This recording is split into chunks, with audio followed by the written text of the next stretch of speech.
अगर आधी रात को आपके दरवाजे पर कोई दस्तक दे तो क्या आप दरवाजा खोलेंगे? अगर वो आवाज किसी औरत की हो तो क्या उसका मतलब होगा मुझे बचाओ? क्या आप उस पर यकीन करेंगे? कराला हल्ली के लोग कभी यकीन करते थे, लेकिन जिस पल उन्होंने दरवाजा खोला उनकी जिंदगी पूरी तरह बदल गई। कर्नाटक के जंगलों के बीच बसा एक गांव कराला हल्ली। गांव के चारों ओर घना जंगल है। बीच में छोटे छोटे घर हैं, लेकिन गांव के किनारे पर एक घर, एक जर्जर मिट्टी की दीवार, एक टूटी खिड़की। घर के सामने एक बड़ा चीड़ का पेड़। गांव वाले उस घर को शापित घर कहते थे। जो भी वहां कदम रखता, यहां तक कि जब वे लौटते तो उनकी आंखों में कुछ बदल जाता था। एक दिन शहर से एक नया परिवार उस घर में आया। राघव, एक स्कूल शिक्षक, उनकी पत्नी सीता, उनकी बेटी अनन्या, उम्र 17। गांव वालों ने उन्हें चेतावनी दी। बरगद के पेड़ के नीचे एक चबूतरे पर गांव का एक बुजुर्ग व्यक्ति बैठा था। उस घर में मत रहिए महोदय, वो रहने के लिए अच्छी जगह नहीं है। कौन सी जगह अच्छी नहीं है? ओ जनाब, उस घर में भूत रहते हैं, इसलिए आपका वहां रहना अच्छा नहीं है। शैतान तो बस एक कहानी है महोदय, हम शिक्षित हैं, डरने की कोई गुंजाइश नहीं है। ये कहते हुए मैंने बूढ़े आदमी को कहते सुना और उस घर की ओर चल दिया। जिस पल से वो घर में दाखिल हुआ, कोई उसे देख रहा था। काफी देर बाद वो घर पहुंचा। उसने घर की थोड़ी बहुत सफाई की, फिर वो उसी हालत में सो गया। रात 11:47 पर तेज हवा चल रही थी। खिड़कियों से चरमराहट की आवाज आ रही थी। अनन्या बिस्तर पर सो रही थी। अचानक टक टक टक दरवाजे पर दस्तक हुई। वो उठी और बैठ गई। समय रात 12 बजे। फिर वही आवाज।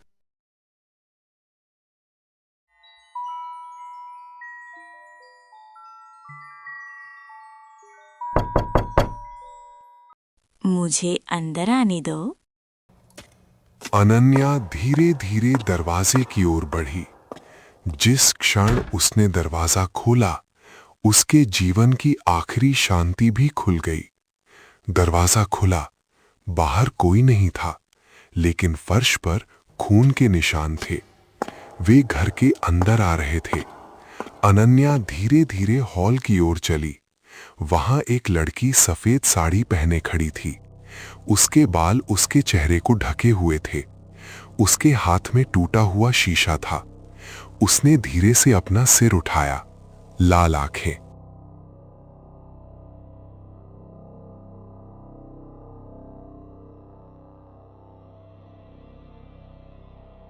मेरा घर, मेरा जीवन, मेरा न्याय।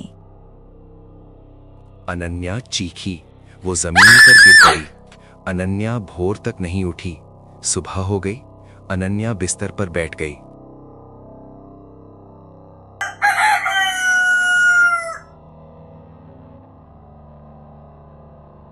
क्या सब कुछ एक सपना है? लेकिन उसके हाथ पर खून का निशान।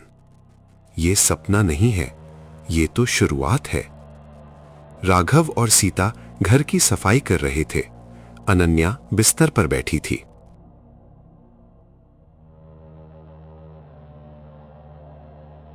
जो हुआ वो अनोखा रे। माँ, ये घर अजीब सा लग रहा है। हम कल ही यहाँ पहुँचे हैं। थोड़ा डरावना लग रहा है, लेकिन कुछ दिनों में इसकी आदत हो जाएगी। माँ, मुझे रात में दरवाजे पर किसी के दस्तक देने की आवाज सुनाई देती है। नए घर में रहने का एहसास ऐसा ही होता है। इसी बीच राघव आ गया। क्या हमें शैतान की मूर्ति पर विश्वास करना चाहिए? अनन्या, तुम जाओ और काम करो। सीता, तुम भी यही करो। मैं थोड़ी देर के लिए गांव जा रही हूं और फिर वापस आ जाऊंगी। ये कहकर राघव गांव की ओर चल पड़ा। थोड़ी दूर चलने पर उसे उसी बरगद के पेड़ के नीचे एक बूढ़ा व्यक्ति बैठा मिला।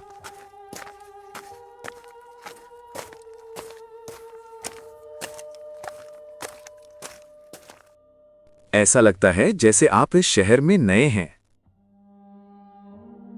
जी दादाजी, मैं इस कस्बे के स्कूल में नई शिक्षिका हूं। हाँ बिल्कुल, तो जिस घर में आप रहते हैं उसी में? गांव के बाहरी इलाके में वही पुराना घर। हे भगवान, आप कब से नहीं आए हैं? हम कल ही पहुंचे हैं। क्या कोई समस्या है? वहां भूत रहते हैं। आपका वहां होना उचित नहीं है। ये सुनकर राघव ने उस बूढ़े आदमी से बात नहीं की। उसने समझाया कि ये सब मनगढ़ंत कहानी है और लोग बहुत मूर्ख हैं, और वो वहां से चला गया। वो वहीं के स्कूल में गया। स्कूल तो बहुत अच्छा है, लेकिन यहाँ के लोग बहुत बेवकूफ हैं। वो फिर घर के लिए निकल पड़ा। तब तक शाम हो चुकी थी। अनन्या और सीता का घर का काम खत्म हो चुका था। वे मेरे साथ ऊपर बैठी थीं। तभी राघव अंदर आ गया।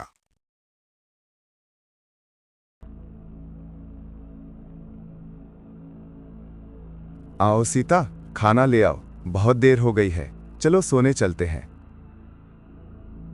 ठीक है, बैठ जाओ, मैं इसे लाता हूँ।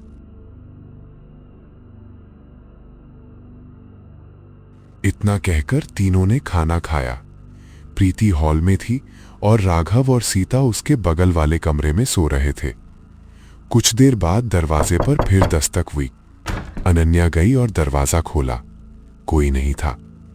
किसी को ना देखकर अनन्या ने दरवाजा बंद कर दिया। जब वो दोबारा सोने आई तो उसके बिस्तर पर एक छिपकली पड़ी थी। उसने बिना ध्यान दिए उस पर सो गई।